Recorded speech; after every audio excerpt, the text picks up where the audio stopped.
Welcome to the heart of Middle Tennessee.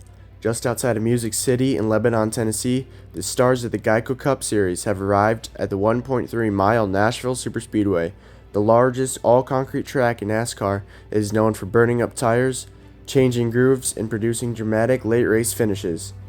The grandstands are packed, the guitars are playing in the fan zone, and 39 of NASCAR's best drivers are locked in and ready to battle 6 laps under the Tennessee sunset and heat. I'm your host and announcer, Geico Cup Series, and I'm happy to announce the return of the Geico Cup Series. It has been a long-awaited return. I'm sorry for the long wait, but I am back. After this race, we'll have Bristol, and then one more regular season race until 3 playoff races to decide the Geico Cup Series Season 1 champion. As we're looking at our drivers' ones to watch, Chris Buescher put his 17 Castrol RFK car on the pole, which means he starts first in today's field and gets the number 1 pit box. Making his debut and first Geico Cup Series appearance, it is Ian Hoffman. This is probably his only start this season, but he's trying to showcase what speed he has. He will start 30th. Ty Gibbs, last race winner at Daytona in a thriller. He has momentum. He's trying to put that 54 JGR car in victory lane back to back. He will start 24th. And lastly, the points leader going into today's race is Denny Hamlin, the veteran for JGR, driving the 11 FedEx car. He starts 17th. Can he put his car in victory lane? Looking at the grid, Chris Buescher, the 17 car, put his car on pole next to Bubba Wallace in row 1. And it's Michael McDowell, Austin Dillon in row 2, Justin Haley and Chastain in row 3, the veteran Martin Truex Jr. in row 7th, Logano in 8th, and around the top 10 is Briscoe. Somebody else forgot. And then it's Chase Elliott and Eric Jones. Then it's Byron and the rookie Carson Hocevar. Then it's Tyler Reddick and Ryan Blaney. Then it's best friends Denny Hamlin and Kyle Larson, and Brad Keselowski and Josh Berry round out the top 20. Then, starting in 21st, is the other JGR car of Christopher Bell, and next to him, Kyle Busch. Rest in peace. Then it's Ryan Preece and Ty Gibbs, Todd Gill and Zane Smith.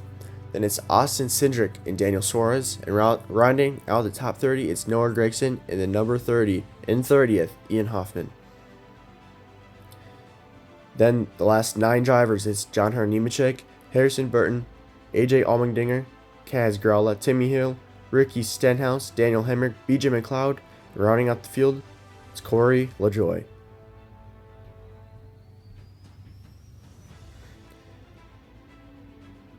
Now, as we are getting ready to go green, the pace cars leading cars off pit road, we're going to look at a race analysis. As I said in the disclaimer, it's only going to be 6 laps. There will be 39 drivers, and it is 84 degrees. But it will get consistently cooler because of the sunset. Now the pace cars leading the cars off pit road, the fans are on their feet, and the 17 will lead us to green. It's a great restart for the 17 car. He's going to clear himself. It's 3 wide in turns 1 and 2. The 7 car will prevail and go into second place. Then it's the 19 Truex trying to contend for third.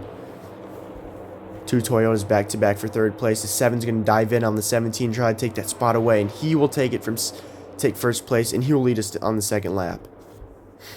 Now it's the 23 getting inside the 17, but he can't quite get in there, and it's the 14 shoving him out of the way. Now looks like the 17 cooks the wall. He's going to give it a little kiss, and he will save it, but that'll lose him spots, potentially lose him the contention of winning.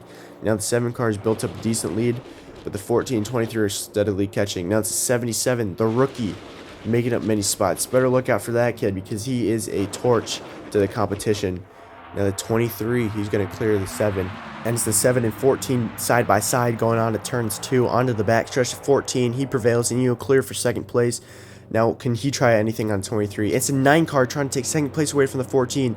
He started all the way back in the field at 11th. Well, that's kind of mid of the field, but that's a lot of positions he's made up in 3 laps. Then we got a caution in the back. The 11 car hard in the wall. His day is over. That's your points leader right there. Not for any longer. Near miss for the 6 car. Heartbreak for the 11, the veteran of JGR, the 11 car in the FedEx Toyota. His day's over. The first car. Let's see what happened on the replay. I don't know if he got any contact, but to me it looks like he just clipped the apron and it just shot him to the right. Maybe he potentially overcorrected. Very unfortunate for that car. Hard hit. See the entire right side just lift up. Got some airtime. Became a bird there for a little bit. Now he will go to the garage, unfortunately. After the Trues rule, Bubba Wallace and Elliott row 1, Briscoe and Haley row 2. Then the short fuse Hocevar in row 3. Next to him is Truex, then it's Busher and Chastain, and Eric Jones and Austin Dillon rounding out the top 10. So now the pace car is going off the pit road.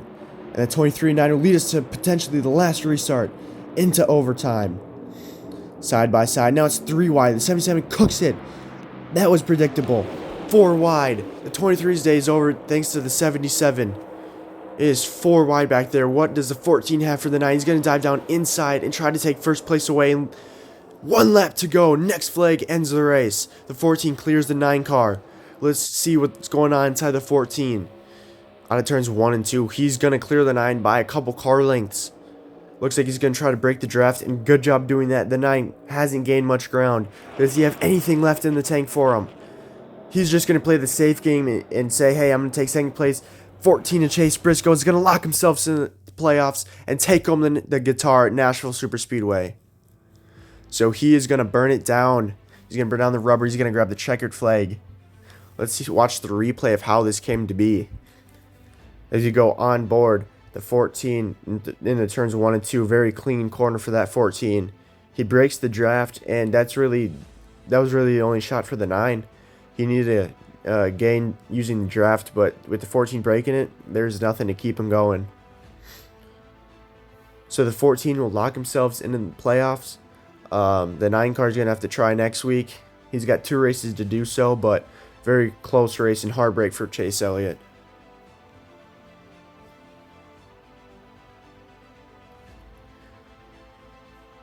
As we will now look at the standings after today's race. As you saw, Briscoe, he locks himself into the playoffs, and he's already got a lot of points. So 190, he's leading the entire field.